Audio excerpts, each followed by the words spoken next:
lá. Quem é o próximo presidente, na sua opinião, em 2026? Olha, Felipe, eu sou do Movimento Brasil Livre. O Movimento Brasil Livre criou um partido, agora que é o Partido Missão. Nós temos pré-candidatos à presidência da República. Eu torço que o próximo presidente da República seja um filiado ao Partido Missão, que seja membro do Movimento Brasil Livre. Eu torço que o próximo presidente da República seja o Renan Santos. Evidentemente, a gente tem o Congresso Nacional do Movimento Brasil Livre, que vai acontecer daqui a alguns dias, na realidade, né? Cada vez chegando mais próximo. Né? Que dia que é, certinho, Kaique?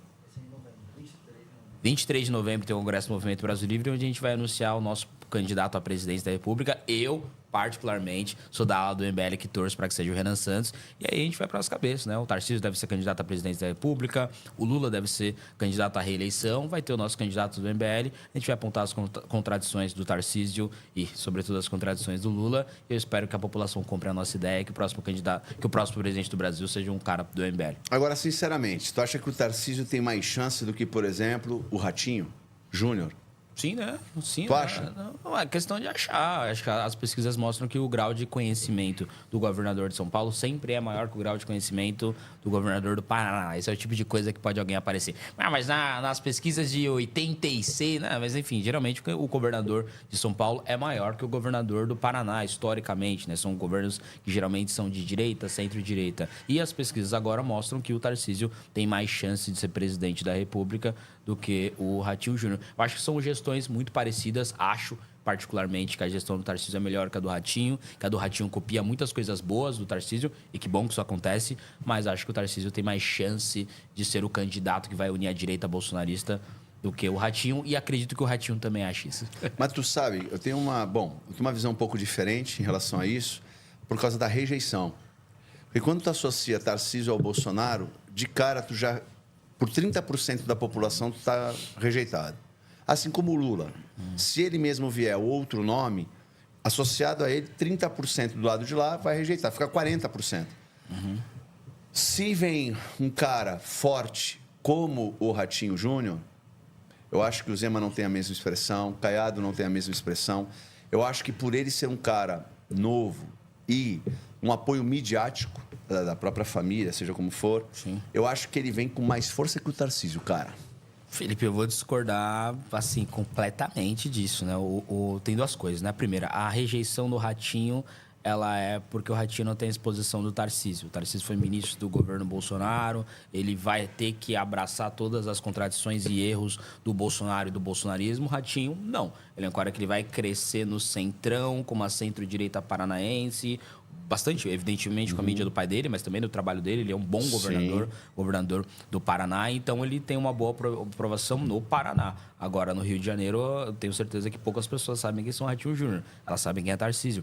O próprio estado de São Paulo tem poucas pessoas que sabem quem é o Ratinho Júnior. Sabe quem é o Tarcísio, tem aprovação de 70%. Quando a gente for para Norte e Nordeste, aí não preciso nem te dizer. Até no Rio Grande do Sul, a taxa de conhecimento do Ratinho Júnior deve ser muito pequena. Ou seja, a rejeição dele é menor que a do Tarcísio? Com certeza, mas é menor que a do Tarcísio porque a taxa de conhecimento dele é maior. Mas, ao mesmo passo, a gente tem que ver a política não como o cara que eu gosto ou o cara que eu não gosto. Eu acho que a política deveria ser assim, mas infelizmente não é, né? E hoje o bloco de partidos que apoiam a candidatura do Tarcísio englobam vários partidos, sobretudo o partido do Ratinho Júnior, que é o PSD. O presidente do PSD, que é o partido do Ratinho Júnior, é o Gilberto Kassab, e ele é secretário de governo do Tarcísio Gomes de Freitas. Então, uma coisa...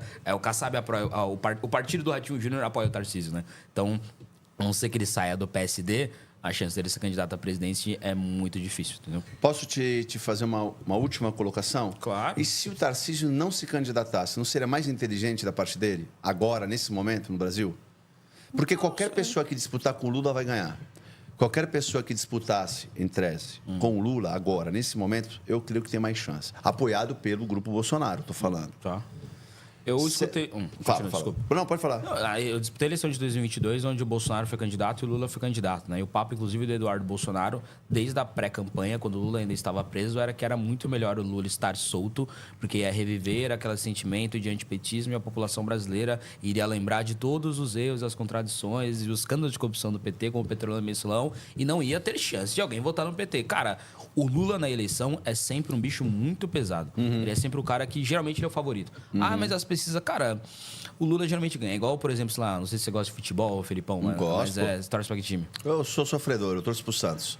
Então você vai Meu você pai vai me entender. ensinou a sofrer desde cedo. Eu sou sofredor, torço pro São Paulo. É dureza também. Agora, é igual, por exemplo, o Boca Juniors na Copa Libertadores da América.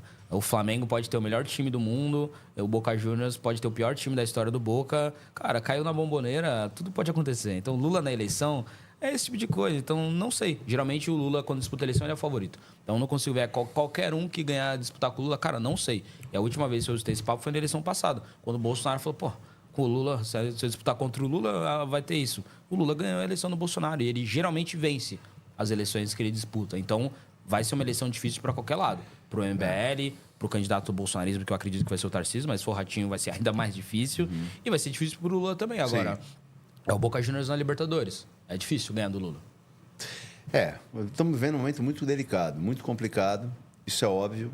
As próprias eleições passadas, né? Toda aquela dúvida do pessoal em relação a o que aconteceu ali nas eleições, toda a manipulação que houve, midiática inclusive, né? Daquilo que pode e não pode, as inserções nos rádios. Enfim, a gente sabe da questão das urnas, tudo foi levantado como suspeita, como dúvida. Isso foi um momento do país que a gente viveu muito delicado, muito complicado. Agora, serão as eleições mais importantes da história. Toda eleição eu escuto isso. Você também. Mas essa é por causa do Senado. Eleição do Senado. Não é por causa do presidente. Eu falo que a principal eleição é por causa do Senado, porque o que a gente vive hoje é uma instabilidade devido a uma desarmonia entre as forças dos três poderes ali. Ficou provado que quem manda no Brasil são aqueles ali de preto, de capa preta. Eles é que mandam lá. Sim. Todo o resto está subjugado por aquele poder. Obviamente, se Congresso ou presidência tiver um mínimo de harmonia com eles, vai governar bem, porque, de fato, lembra disso? O Lula mesmo falou, não dá para governar sem o judiciário. Isso jamais deveria ser... O cara jamais deveria ter falado um absurdo desse, uma absurdidade dessa, se você não viu ninguém criticando da imprensa tradicional. Mas é a nossa realidade hoje. E, de fato, agora, com o Senado reformado, há ainda alguma esperança de normalidade para o nosso país. Mas, beleza, eu entendi o que você está falando. Bom, eu acho que o Tarcísio tem mais chance. O Tarcísio é um cara ligado ao Bolsonaro. Daí eu te pergunto, se você entende que ele tem mais chance, se você entende que o Lula ele já entra favorito, como você disse, do Boca Juniors, uma boa analogia que você fez, por que o MBL rompe em partes com o Tarcísio? Não deveria estar apoiando nas próximas eleições? Você misturou algumas coisas aí, vamos por partes, né? Eu não disse que o Tarcísio é o favorito a ganhar a presidência da República. Eu disse que o Tarcísio é o favorito para ser o cara que vai ser o candidato bolsonarista à presidência da República. Mas tu acha que ele não é favorito para ir para um segundo turno? Pô? A pesquisa saiu hoje, coloca o Lula na frente do Tarcísio. Sim, mas segundo turno tem que ter. Difícil não ter segundo turno no Brasil. Claro, mas daí a gente vai pensar no segundo turno de uma eleição que vai acontecer daqui a 14 meses. Não sei, tudo pode acontecer. O Lula, ele tá sempre buscando um pacote de bondades novo para pegar a classe D e E, tentando voltar o apoio que ele queria no Nordeste. Pode ser que ele emplaque alguma dessas propostas como isenção de imposto a quem recebe imposto de renda para quem recebe 5 mil, esclarecer. Ele está sempre tentando buscar algum pacote desse. Pode ser que daqui a pouco ele acerte. Eu acredito que não vai rolar, mas pode ser que ele acerte. Pode ser que o Tarcísio daqui a pouco erre alguma coisa, sabe? Acho que é muito tempo para a gente ver. Porque a gente pode ver as pesquisas recentes e o recorte da populacional de agora que coloca o Lula na frente, que é o que eu sempre acho que vai acontecer, é que o Lula, né?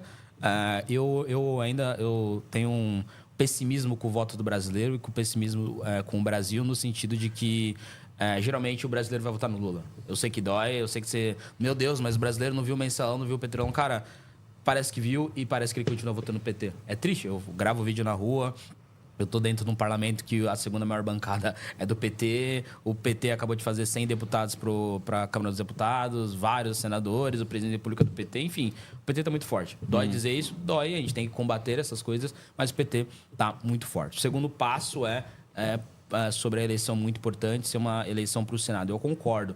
Mas, ao mesmo passo, eu acho que o Senado brasileiro vai continuar uma porcaria. Porque o que eu vejo da população com uma esperança no Senado, sobretudo para para a eleição agora de 2026, para o Senado, a gente precisa ter mais senadores bolsonaristas no Senado Federal. E, cara, eu não tenho nenhuma esperança que qualquer coisa que seja bolsonarista vai salvar o Brasil. Independente do que seja. Então, nós teremos mais senadores bolsonaristas. Se a gente olhar para a eleição de 2022, a gente teve mais senadores bolsonaristas do que 2018. O resultado é nenhum. São Paulo elegeu o astronauta Marcos Pontes, né, um senador bolsonarista para o Senado Federal. Alguém viu o Marcos Pontes fazer alguma coisa nesses anos? Alguém acha que se colocar mais Marcos Pontes no Senado Federal, a gente vai para cima do Supremo Tribunal Federal? Quantos senadores bolsonaristas já estão lá? É o suficiente para derrubar o Alexandre de Moraes? Acredito que não. Agora, quantos já estão lá? Não seria o suficiente para poder fazer um barulho contra o Supremo Tribunal Federal? E eles não estão fazendo. Então, a solução é... Cara, parem de votar no bolsonarismo, né? O poder gigantesco que a gente tem no Supremo Tribunal Federal de hoje, é por conta do governo Bolsonaro, né? Foi o governo Bolsonaro, por exemplo, que retomou os direitos políticos do Lula. O voto de Minerva foi 7-6. O voto de Minerva que deu os direitos políticos do Lula foi a indicação do Cássio Nunes Marques, indicado por Bolsonaro. Se o Bolsonaro, do bolsonarismo, tivesse feito uma indicação boa para o Supremo Tribunal Federal, não teria sido 7-6, ou seria 7-6 para o Lula continuar sem direitos políticos. Aí o Lula não seria presidente, né? O Lula não seria presidente. Podia ter até um outro cara do PT, o Haddad, a Gleisi, sei lá, qualquer um. Agora, o Lula não seria, porque o Lula continuaria preso e sem direitos políticos. Hoje não tem nenhum político preso no Brasil por conta de corrupção. Por quê? Porque o Bolsonaro acabou com a Operação Lava Jato, indicou um petista para a Procuradoria-Geral da República que tinha a comissão a acabar com a Operação Lava Jato. Era um cara que era amigo pessoal do Zé Dirceu, que fazia festas com temáticas do Che Guevara e que a missão dele era acabar com a Operação Lava Jato. Ele mesmo disse, missão dada foi missão cumprida. Acabou com a Operação Lava Jato, soltou o Lula. Tinha um projeto que foi aprovado pela Câmara dos Deputados, vejam só vocês, que limitava os superpoderes do Supremo Tribunal Federal. Foi aprovado pela Câmara. O Bolsonaro vetou o projeto, porque ele tinha medo do Flávio Bolsonaro ser preso, né? Igual vazou os áudios. Provavelmente a gente vai ver o Bolsonaro fala, sem críticas ao Gilmar Mendes, etc. É um histórico do bolsonarismo de blindar alguns ministros do Supremo Tribunal Federal que, curiosamente, são relatores de casos que envolvem corrupção, sobretudo do Flávio Bolsonaro, cujo o Queiroz, o ex-presidente, o ex-chefe de gabinete dele, confessou rachadinha, mas disse que o Flávio Bolsonaro não sabia. Além disso, o Bolsonaro vetou um projeto da Câmara dos Deputados que acabava com as decisões monocráticas. O Bolsonaro foi condenado, foi preso em prisão domiciliar com uma decisão monocrática. Exato. Ou seja, o Bolsonaro tinha um projeto aprovado pela Câmara e o Bolsonaro quis vetar esse projeto. Por quê? Porque ele esperava uma decisão monocrática, sobretudo do Gilmar Mendes, para, se acontecer alguma coisa com o Flávio, ter uma canetada de algum juiz. E com o fim da decisão monocrática isso não aconteceria. Vetou a decisão monocrática. Foi preso com decisão monocrática. Ou seja, qualquer limitação que a gente vê ao Supremo Tribunal Federal, eu não acho que virá de mais pessoas bolsonaristas. A última vez que eles tocaram, né, como o judiciário brasileiro seria, deu nisso. Deu em superpoderes para o STF, deu em manter as decisões monocráticas, deu em retomar os direitos políticos do Lula e deu em acabar com a Operação Lava Jato. Ou seja, a eleição de 2026 vai ser uma eleição muito importante? Sim. A eleição para o Senado é muito importante? Sim. Me parece que a população quer colocar mais senadores bolsonaristas. Aí não me parece que vai ser legal. Mas tu não acha? Daqui a pouco. Mas veja lá. Gostou do vídeo?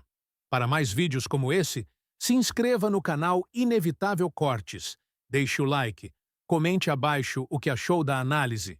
Vídeos todos os dias com os temas mais diversos da política brasileira.